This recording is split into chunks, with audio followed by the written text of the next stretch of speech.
All right, so here we are outside of federal court with Misty Marris. She's just come out. It's 3 o'clock. What have you seen so far that's really caught your eye in terms of, the legal maneuvering of where we are with Jane? Yeah, so Jane's cross-examination just ended before I came out of the courtroom, and there's actually some argument going on between the prosecution and the defense about what might come in on redirect. So remember, this is the opportunity for the prosecutors to clean up anything that they did not feel went their way. So right before Jane's cross-examination ended, there was a flurry of text messages that were relating to the time period of November 2024. So think about this in context. Okay. This is after the Cassie Ventura lawsuit is publicly filed. And in these messages, there were specific statements that she enjoyed her relationship with Combs, that they were even more in love than they had ever been, that they were engaging on weekends, on trips together, and that she was enjoying her time. So it really undercut the force, fraud, and coercion element of the case. But she has said, and she has testified, that she did all those things because she felt financially strapped. He's paying her rent, $10,000 a month. He's paying for her legal bill. So what if she's doing all of that just so she can continue to get the financial opportunity, but still unhappy with how she's being forced to do the hotel nights and all the rest? Yes, so Laura, you make a great point, because it was very clear the prosecution's argument was focused on this idea of financial coercion, that she was really dependent on him for everything, for her home, for her lifestyle, for her businesses. He was investing money. However, some of the testimony that came out on cross-examination related to the fact that Combs is still paying for her apartment to this day while he's behind bars. So what is she doing in exchange for those payments, right? So that's really the crux of the argument. So it was really undercut by a lot of the cross. And the prosecutors are now, it's pretty clear, they want to correct this. So they're trying to get in what's called a prior consistent statement. We always hear about prior inconsistent statements. This is prior consistent statements. Defense is arguing that it's hearsay. And it's a diary entry where she wrote at some point in time, I felt forced to do this 98% of the time. So keep in mind, some of what came up at the very end of cross was also interviews with prosecutors. And in these interviews, she was expressing she went on a trip, she had a good time, she loved him a lot.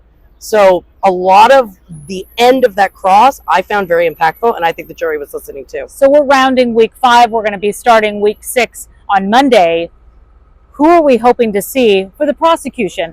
Who could really tie this together? So there's been a witness who's come up a lot, and her name is KK. She was Combs' chief of staff. And she worked with him for many, many years. And she keeps coming up in the witness testimony relating to the racketeering activity. She's identified by prosecutors in filings as an agent and co-conspirator of Combs. Even though she's been central to the trial, we still haven't heard from her. Yeah. So to me, I'm wondering if that's where the prosecution ends their case, with KK's testimony, and perhaps that's the missing link between the racketeering conspiracy and connection to that enterprise. And KK was around for all of it, right? She was with the Kid Cudi, with the hotel rooms for Cassie. I mean, she helped out a lot. Yes, she's a long-term employee of Combs. Is she still being paid? Well, that'll be one of the questions, I'm sure.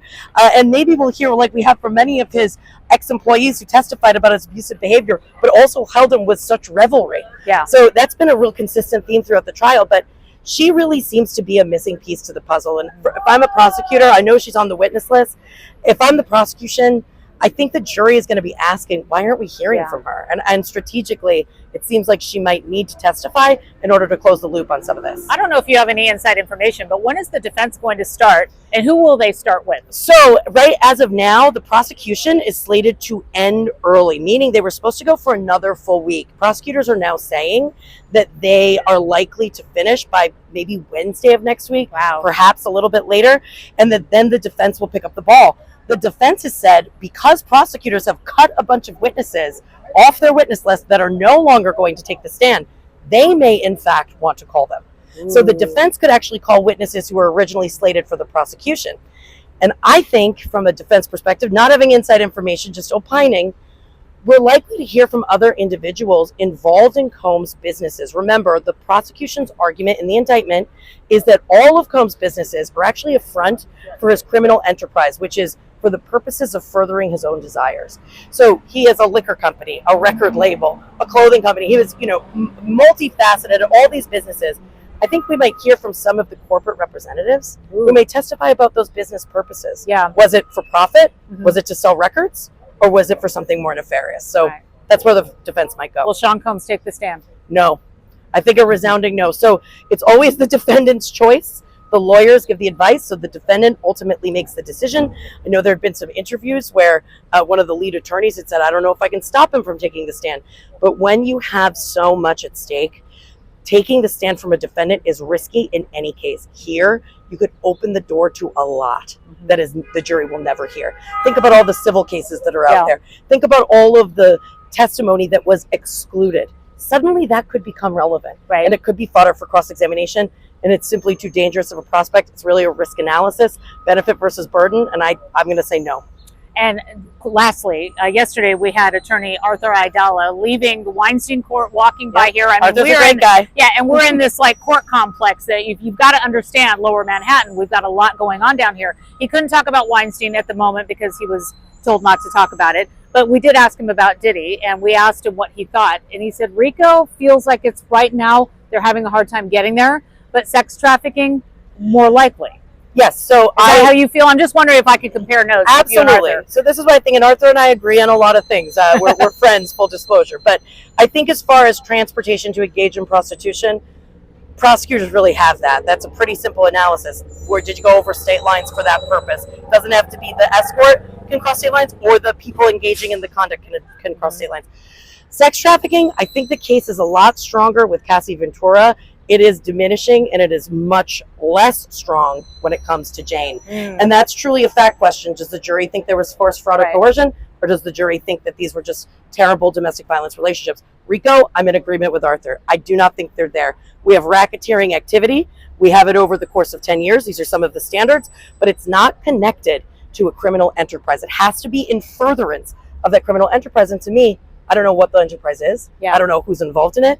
And the means and methods, that has not been explained in the courtroom. Okay. Maybe that'll be KK. All right. So we have more to go. Week 6 begins next Monday. And of course, we will be here for it all. Misty Marris, we thank you very much. And I'm going to take this camera and I'm going to spin around and show you Miss Ava Pittman. We've got an audience here back as well. Thank you very much. All right, you guys. We'll see you next